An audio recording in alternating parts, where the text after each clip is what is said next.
Hey guys, MSH Garage here, bringing you another video. So, if you do not succeed, try again. So this is I can't count how many times I've been doing this video now, so I'm hoping that I can bring you a good review of my car, a good ride-along video paired with the exterior video, of course, to see, how my comments match up to the, where we're going at the current time and things I want to show you about the car. So, why don't we just hop right into it? So you guys know the build. If you see my other videos, you know what's on the car. So really, one of the coolest things I'm just really happy to bring you guys is this idea of the, I don't know there have been a ton of videos done on reviews of Edelbrock 2650 supercharged cars, which has a new Eaton rotor pack. So, I'm hoping to obviously give you a review of that, what it's like to drive one of these cars and, how it stacks up and, just as a kind of, last part to my multi-part series about the new Mach 1 that's coming out, released by Ford, and, how that may stack up and, how my car, fits into all that and, how I feel about that. So, all right, well, let's go ahead and give it a ride then. There's a couple of cars out now. I know kind of a nice little way, though, some of the back roads to give you some of the twisties and turnies and hopefully get a chance to do a couple of, hard runs also and really push the accelerator down. But starting off this way, and the thing I really want to start with that I can highlight is that the car is very daily drivable with the 2650 on it. The way the car's set up, it's very easy to get into and drive. I don't have to do hardly anything to get the car moving, but it doesn't get away from you right away. It's not like the car just ends up, flooring it and ends up, flying off the handle and just accelerating really hard with reckless abandon. It definitely is very responsive in the throttle, but without being overly annoying. So the bottom line is that, the car is very reserved and drives really easily when you want it, but when you want to get on it and go,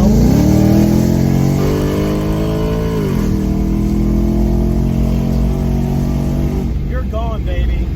That was a great lead-in and a great way to get this car to hook up and go. I mean, she is a lady in the street, but a freak in the bed. I know that sounds contrite. I know that line has been used a lot of times before, but boy, is it absolutely true from this car. And I just love the way it sounds. I love how that got dialed in. I looked for a lot of different exhaust systems. Some of them, for me personally, they were a little bit too aggressive. I wanted something that was going to be under the radar, like right now, just has a nice rumble to it, has a traditional V8 sound, but when you get on it, it screams. And this car does exactly that and more. Boy, it just freaking roars when you let her rip and when you let her get in the open road. And I can tell you before, my wife has been driving with me before when she's been next to me in the Challenger, and man, she said that she could hear this thing roar from like a quarter mile away when you get on it. It just yells. But boy, that is a great hook right there. That just felt incredible. And that's what those R2s do. To talk about the tires, the NT555 G2s, they're good. And they'll give you a lot around the turns. They'll really hook up for you, and they'll keep it nice and stable. But boy, nothing digs like a compound tire like that, especially even just on the road like this. I mean, it just did such a phenomenal job. There was no slip, no power loss, no nothing. It just the car did exactly what it needed to do. And of course, the Petter suspension and accompaniment with that is a really nice pairing because it really keeps the car stable. It keeps it great, especially when you're punching it out of the hole. It keeps it nice and planted in the direction that you want to go. But before, with the G2s, with the NT555 G2s, I would definitely still be fighting a little bit at like 30, more like 40 miles an hour or over sometimes. Sometimes the car would just kick and be tough to keep it going directed where I wanted it to go. But with these, there's never a question, there's never hesitation. The car just kicks and goes and just goes into overdrive. But like I said, when you're rolling around on average, you want to, get onto the highway and stuff, but you don't want to, you don't want to be an animal about it. You don't want to floor it.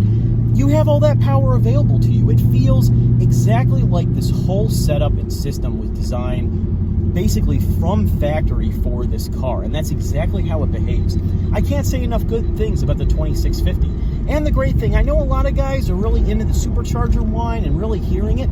I love the fact that you really can't hear it that much. It's not overstated. It doesn't give you this annoying, you know, like, you know, that real high-pitched, like, crazy, you know, screaming sound. I like to hear the engine, not the supercharger, but that's just me personally.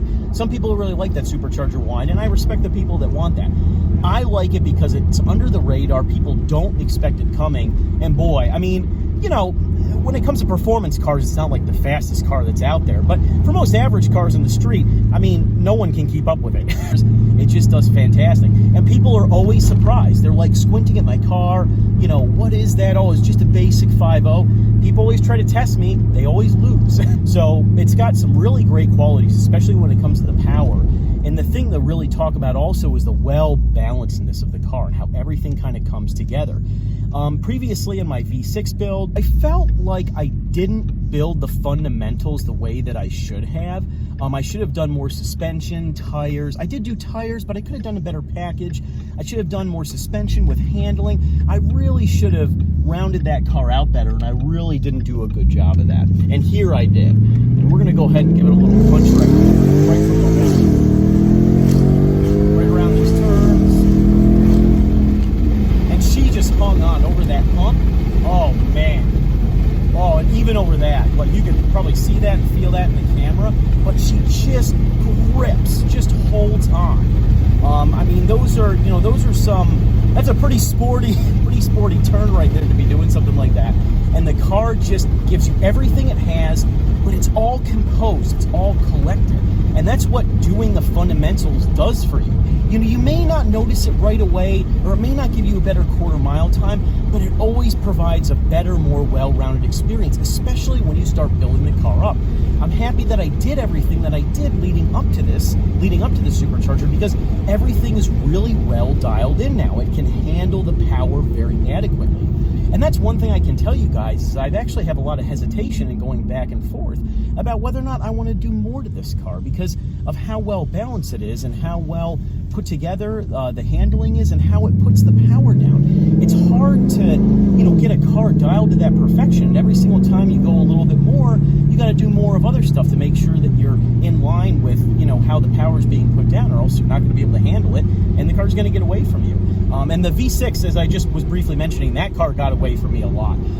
Believe it or not, I would say that vehicle, with the throttle response and the way the tune was on that car, that it had a way gnarlier throttle response and was way sportier and way more sensitive than this car is with a supercharger. Now, the great thing is that you get into the throttle and the car gives you more and more and ramps it up. Really, in the beginning, you're not even noticing it that much, the supercharger, but as you get into it, you know, as you kind of put it down, and then right here, then you start to feel it, and then, woo, and then you start going, and then you're gone.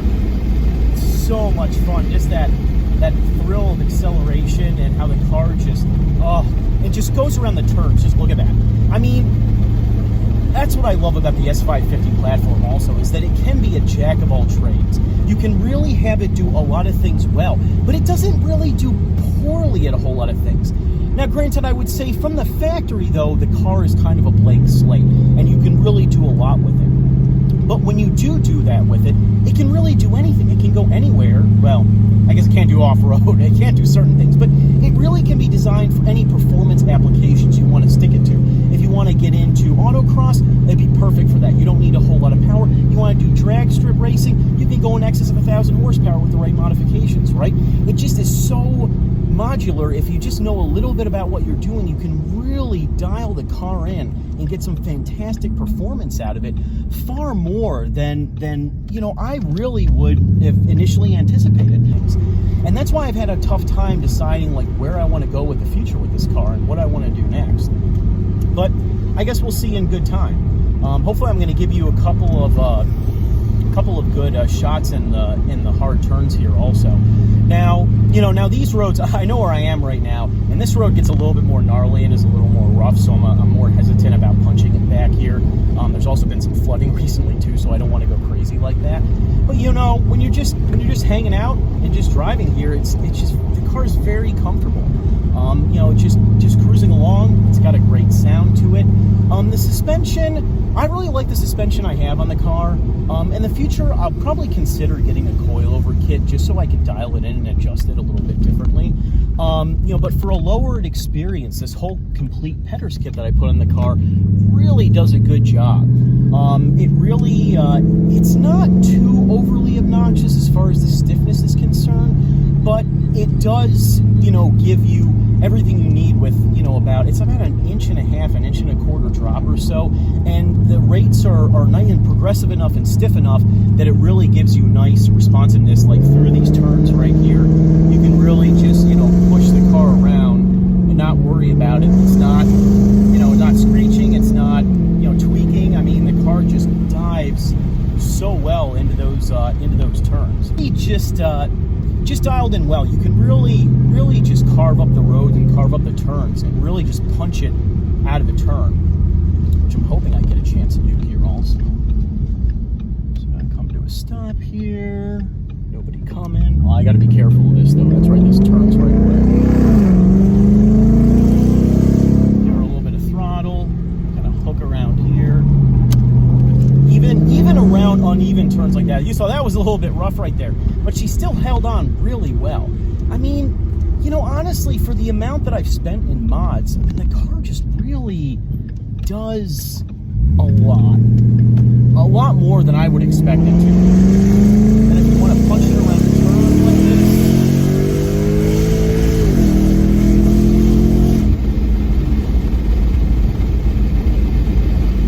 this, she just so easy to roll through these turns. I mean, I could keep punching it. I could just keep going. And the car just gives you everything and more. A lot, and falling in line with the balance of the vehicles and stuff, I would venture to say that, there are a lot of cars that it'll give you everything it can, but it just can't handle it, right? It just can't handle it very well. I've definitely run into quite a few vehicles like that. And again, coming back to my 2014 V6, and even the Challenger, the Challenger's got a nice little punch to it for an all-wheel drive V6. So did my 2014 V6. But, if you don't have the right accompanying hardware, it just can't handle it as well. This car can just carve up, dive, turn, do whatever you need it to do, and it's always planted and stable on the ground. And I've really got to give a lot of credit to, of course, Evolution as well for helping piece this car together. They really did a fantastic job. So I think that gives you a pretty good visage of how the car handles, how it responds, and the things I really love about it. I guess I have to say, I kind of thought this in passing, but I don't know if it has any major negative points. I do understand where a tune could be really good on this car. And I'm probably going to be looking at that in the future. In addition to, I really need to upgrade. That's a major one is the front brake kit. Also, I need to upgrade to a Brembo kit. That's going to be really advantageous for this car, especially when you start hitting those high speeds. You really do want to slow down. And I got to say, the stock brakes do it really well on this car. I mean, it really gives you enough for what you need, even when you're going at high speeds. As long as you're judicious about it, if you don't slam on it too hard, as long as you ramp the car down, it definitely does everything you need. And the front brakes on this car stock are really heavy duty. I mean, you've seen how big all of you guys know about they're like 13.9 inches or something, even just stock with not the Brembo kit. For the rotors are 13.9. Then you can upgrade to those 14 or over inch rotors, almost 15-inch rotors. But the stock ones do pretty darn good. And I really like the way they handle. But with the power, and if I put any more power into the car, you could see where it really be something where you want more stopping capability and more stopping power. And it could be difficult to really slow the car down and get it. The rotors will definitely warp a little bit more, and the car will reverberate and vibrate quite a bit more. And you guys know what I'm talking about if you've been there before, if you're really trying to stop from high speed. So those are probably some of the brief negative points I can think of, in passing. But I hope you guys enjoyed this ride along. That kind of concludes this couple-part series, and I'll catch you guys next time. Stay tuned. Peace.